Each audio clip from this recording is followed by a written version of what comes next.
What's up, Gump? And what's up, freaks? Now that we're back and settled in, let's go ahead and take a look at the carnage and talk about the causes. Are you ready, Gump? Let's go! To some losses through the process had me furious, but I got eyes on the vision, can't get delirious. Fall in love with the game and then you marry it. I think I married it. This the anthem. If you reckon with it, put your hands up. Yeah, this the anthem. If you get up and get it, put your hands up. What's up, freaks? It is Monday. We are back out in the barn, or should I say home rather, from the shootout. Went to work, came up with a plan. We're about to load up this block and that block and take it somewhere. I'm not gonna really talk too much about it, but I'm pretty fired up, man. Like, I think we got a solid plan. I think our program's about to take a turn for the serious, and it's gonna have a lot more stability, and it's gonna be a lot more reliable, and I'm really looking forward to it. So make sure you guys stay tuned. I'll fill you in on some of the gaps as we go, possibly, if of course the person helping me is willing. And ultimately we're gonna start tearing the car apart because we gotta see if the head is good and see what we can use from this. So I'm just really fired up, man. I'm absolutely dog tired, but seeing everybody at the shootout, doing all the things at the shootout, feeling the stuff, doing the stuff, hearing the people. You guys fired me up as much as you say I fire you up, and that's a daggum honor, man. Like, what a blessing to meet all you guys, and truly, truly humbling experience, man. And I want to keep the momentum going on the daggum car because I think we're making great progress. We've only had it out 1.5 times at this point. Next time, I think it's going to stick. So let's get to work. Okay, so I'd say we made okay progress. I would usually keep pushing. I got all the accessories and stuff off. I got the turbo off. Pretty much, I can either pull the head or pull the block. I mean, they both got to come out. I might do it at the same time. It doesn't really matter. I got the one block, all pistons pushed out and all that stuff. I got them set in the truck, so they're ready to roll out. And usually I wouldn't quit halfway through a job, but here's the reality. We were just working on the car for an entire week, and then we went to shoot out for the weekend, and I was going to tear the car apart, but my wife, she gave me and we ain't been at the same place where we can both shower and go to bed at the same time until today. So there's a couple things I'll cut loose for, and this is one of them. So I'm gonna go do grown-up things and wrestle with my wife without no clothes on. Probably can't say that here, but I just did. So anyway, that's where we're at. I'll keep you freaks updated on how things are going, where's the car going, all that type of stuff after we get this out of my system. Woo! So I was actually just talking to Tyler about this, about being present and life and the times to film and not film, and I was present with Tyler, so I didn't film any of it. And I just want to say thank you so much for taking this on. And yeah, that's where we just dropped the engine off. Force engineering.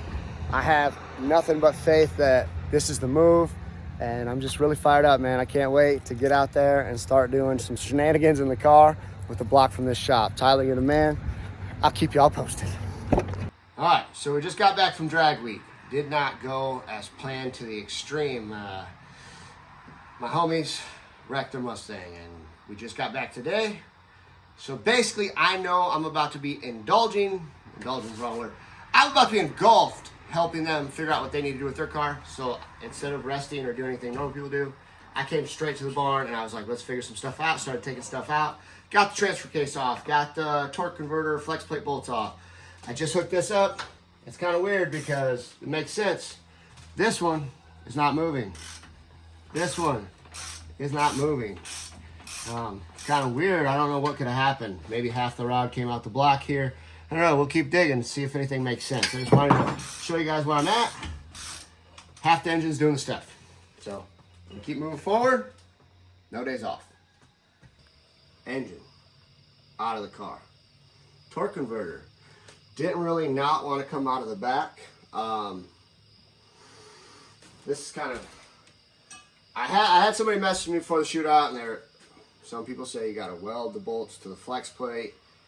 Sounds hella inconvenient, right? But if it's what it takes, it's what it takes. I will admit, this is my third flex plate. Those are definitely oblonged. Now, here's the thing. Here is the catch. My head was good. Well, best I could tell, I guess. Something, again, daggum happened. I don't know I mean, I know why it blew up, but I don't know why this keeps happening. So if welding is the option, it is what it is. The shim was kind of jacked up. Not gonna lie, it's kind of a bummer to just, you know, keep getting punched in the face. But that's what we do over here in the boxing ring with Team No Quit. We get punched a lot, get some bloody noses, black eyes, an occasional low blow, which is what this felt like. I don't care, but I do love music. I've been very rhythm oriented, even though I don't have a rhythmic bone in my body. I do now have a Macarena. Macarena. So,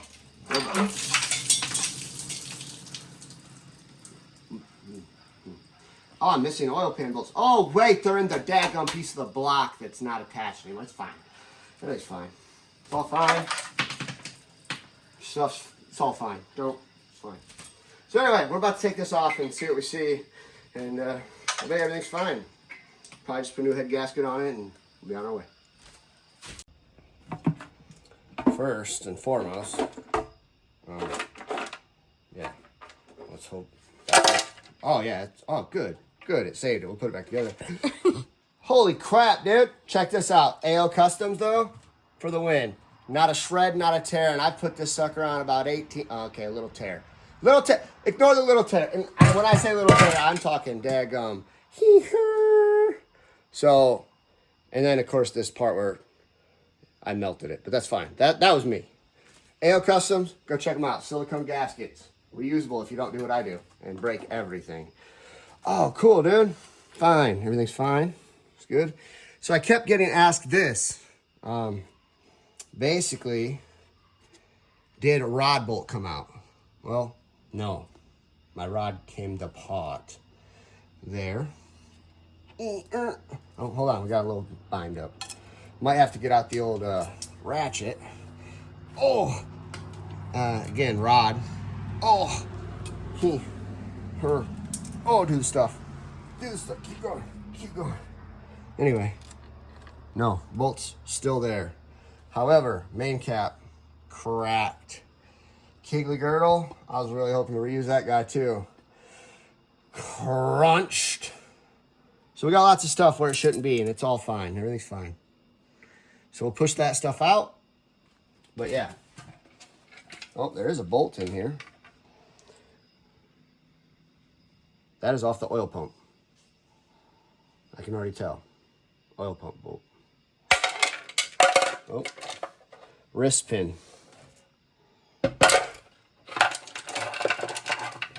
Top of the rod, or what used to be.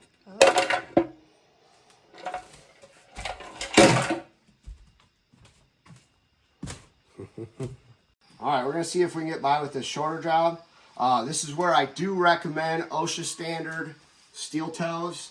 Make sure you got that covered anyway. I'm gonna go ahead and see if I can do this without a little whack. And oh no. I wouldn't want to damage the block is what I'm getting at. Yeah, see, pistons are totally fine and reusable. Minor scuffing. Oh yeah, look, perfect condition. Perfect. I'll give that a little and back in business, dude. No problem. That's looking mint. Go ahead and check this one out. This looks like the one that was a little cattywampus in there.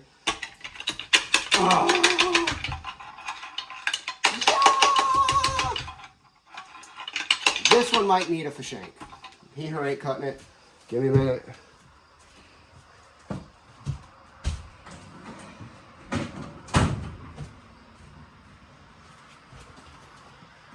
And again, trying to do no damage to the block or crank. You don't really want to ruin anything around here, so.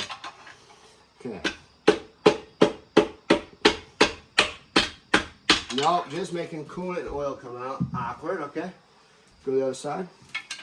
Yeah, gummit even got my dipstick, man. I can't have nothing around this house. What in tarnation? Ah! Okay, I can see the problem. Yeah, I can. We got this. We got the wrong angle on the job. Oh, leveled it out. Here's the problem, is that the rings are ringing. It's still sealed. It's got total compression capability, and you know, I'm just trying to work through it. Oh. Okay, steel toes on, because it's getting close, folks. Gotcha! Still not there, huh? Gotcha! Daggone it, son. What in tarnation? Hiya! Push it! Oh, I don't even know where that stuff's coming from now. Yeah. Push it. Got her. Oh, dude, this one's super savable. Look, no wonder it had too much compression right there. Oh, look, perfect. Knit. Dialed. Absolutely dialed. I think, give me a couple hours on the head gasket. We might be at the track in no time. But in all seriousness, dude, this shit sucks. Like, am I gonna cry about it? No. I want to. I did it for a minute. I'm late again. Alright. Anyway, moving on. Poopy pants off. I gotta be a man. That's what I do, right? Reach my pants, grab those things, those dangly things. Called nuts. Proves I can push through this. Proves I'm that guy. Proves team no quit. However, when I reach down in there and I grab, they also remind me I gotta go to my back pocket and grab my wallet, which is literally screaming for help. So I'm gonna start an OnlyFans for my Lamborghinis. If you guys want to go subscribe to that, I would greatly appreciate it. I will dress them up. Maybe I'll do holiday toenail polish. I'm not sure, but I think the market's open. I think it's our time. I'll keep you posted as we go through the engine. I appreciate it, guys. Oh, watch out.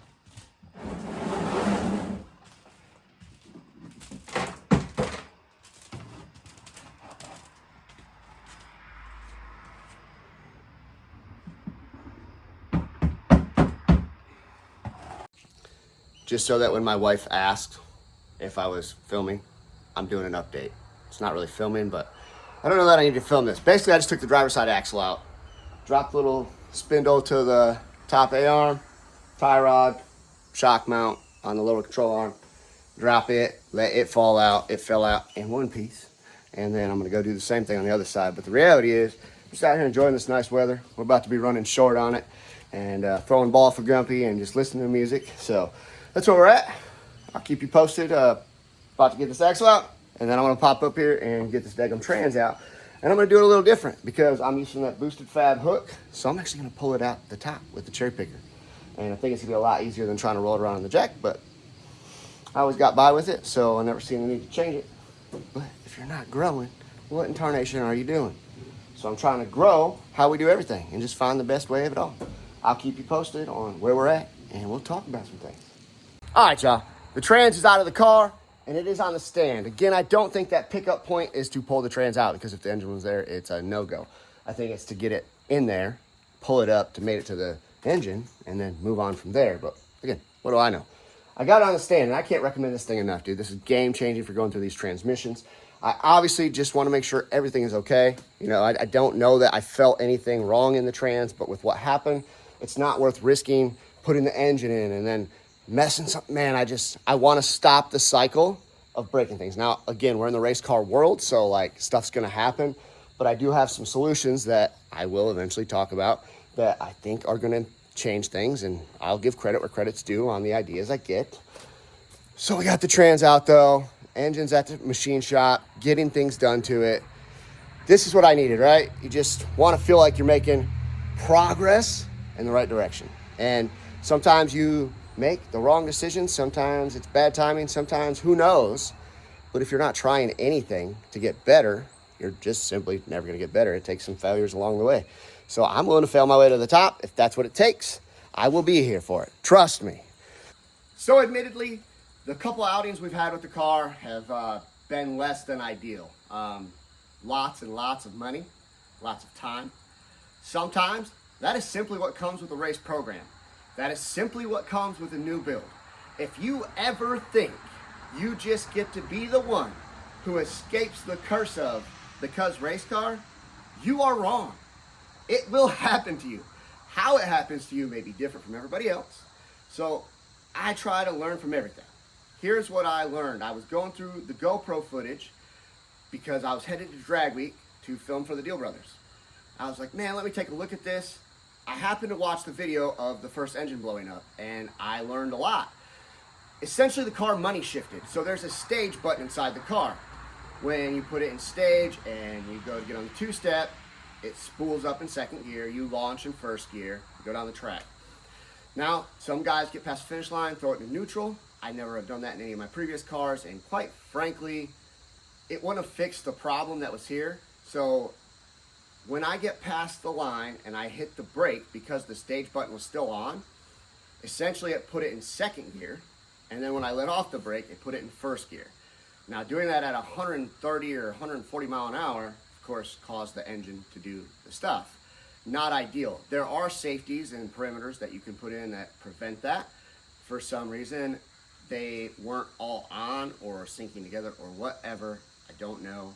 I just know that's what caused the first one. So yes, throwing it into neutral, again, would have prevented it, but like if I was ever just getting in second gear and getting on it and pressing the brake pedal, it was herky-jerky. I did notice it was kind of herky-jerky, but again, new build, all stiff mounts, right? Like stiff bushings, everything. So I wasn't sure kind of what some of the things were. Now, the first couple passes I did in the car, I did a 330, did an 1/8 mile, did whatever. And so like, I didn't really need to get on the brakes. So I really wasn't finding out then. For whatever reason, on the pass before, I did get on the brakes just like I would any other time. And I happened to notice coming back, driving to get my time slip, that it was doing the thing every time I got on the brakes. Again, I'm trying to figure out the car. It's a new to me car. I did randomly shut the buttons off because now I'm looking for answers, and it felt like it changed. It never processed in my brain that shutting that off would have saved the car in the next pass, and that was what was causing the downshift and everything else. I had no idea. Anyway, here's the video showing what happened. And yes, I look at the floor because something hit my foot. It was actually a piece of the timing cob.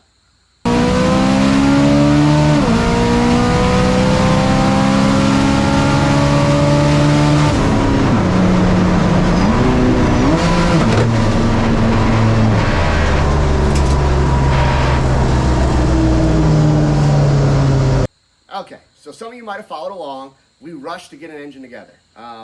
We didn't do everything textbook, but we didn't really cut corners either. I mean, we just didn't have new everything, fresh and block from the machine shop, all that type of stuff. I felt really good going in there.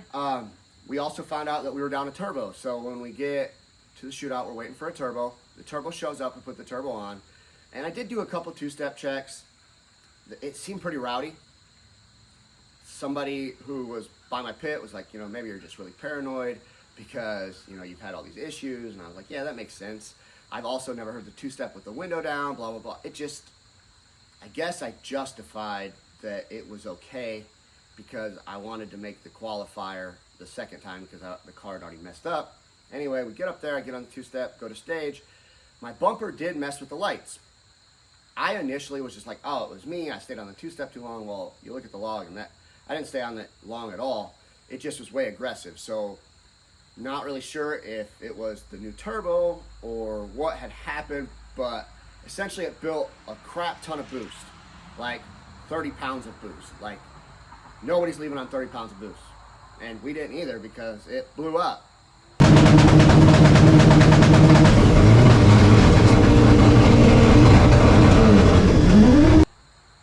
So these are huge learning curves. I do believe everything happens for a reason. I don't always know the reasons, but it sucks. I wanted to have a good outing with the car this year. I'm really hoping to have the car out. Man, I know it's not going to happen by October 2nd, Streetcar Takeover. I might drive the Blue Mustang for the Deal Brothers. I'm not sure. But there is a race at the end of November. I think we can go through the trans. I think Tyler will have the block ready, and I think we can make something happen for that possibly. Again, a lot of these things, I'm not afraid to work, man. I've never been afraid to work. I'll stay up later. I'll get up earlier. I'll do whatever it takes. It's really about what makes sense to the billfold. And at some point, rushing is not the answer, but I do believe in pushing. And so I've always found out more at the track than I have at home. I've overplanned at home, so I'm not afraid to push to get the car to the track if we can do it in a safe, timely way that makes sense for everybody involved. So I'm still gonna push to get to the track this year. I'd love to have a good outing with the car, and I'd love one time this year for the car to drive back on the trailer after we get done at the track, preferably with the trophy, but we'll talk about that later. So boom, that's all the progress for today's video. Yeah, it's been a journey already with this car, right? But I do remember walking back to the pits at the shootout, and I was looking at that car, and I'm like, unbelievable, dude. Like, to have a car of this caliber, like, I'm super blessed. I've worked really hard to get here. Lots of people have contributed, and I'm just grateful to be here. So I plan to rise to the occasion, and I plan to have some better outings and get through these growing pains sooner than later. Are you guys out there wrenching on your project? Are you figuring out the causes of your catastrophes? What? What's that? Oh, Gumpy said if you're not out there working on it, it's quite simply not going to get done. So get your butt out there. And as always, I encourage you to be just like Gumpy is with his ball. Get out there. Get outside your daggone comfort zone. Keep dreams and star fears, y'all.